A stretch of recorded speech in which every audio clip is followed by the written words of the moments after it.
अब जहां chat GPT, Google, Gemini और मेटा एआई जैसे चैट बॉट्स शालीन भाषा और प्रोफेशनलिज्म में सिमटे रहते हैं, वहीं ग्रोक एआई मुंहफट अंदाज में जवाब देने के लिए बदनाम हो गया है। ये ग्रोक एआई का अनहिंज्ड मोड इन दिनों इंटरनेट पर आग लगाए हुए है।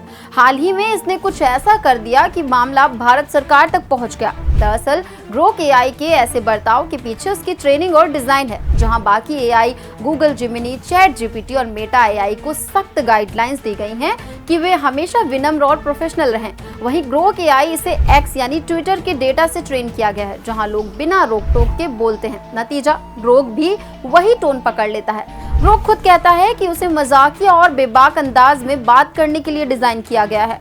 इसका टोन मशहूर साइंस फिक्शन किताब hitchhiker's guide to the galaxy से लिया गया है, जिसमें व्यंग और हास्य भरा रहता है।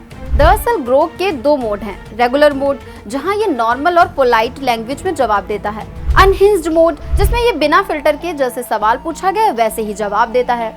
अगर कोई इसे भड़काने की कोशिश करे तो ये भी बोलने की आजादी का पूरा इस्तेमाल करता है और कई बार मर्यादा की सीमा लांघ देता है। इसी वजह से इसने कई नेताओं और यूजर्स को झन्नाटेदार जवाब दिए हैं। लेकिन ग्रोक एआई की बेबाकी का ये बवाल सिर्फ ऑनलाइन बहस तक ही सीमित नहीं रहा। एलन मस्क ने खुद इस मामले में भारत सरकार के फैसलों को चुनौती देते हुए कर्नाटक हाई कोर्ट में याचिका दायर कर दी है। अब ये देखना दिलचस्प होगा कि कोर्ट इस मामले पर क्या फैसला देती है। आपका क्या सोचना है? एआई को खुलकर बोलने देना चाहिए या उस पर सख्त नियंत्रण होना चाहिए? कमेंट में जरूर बताएं।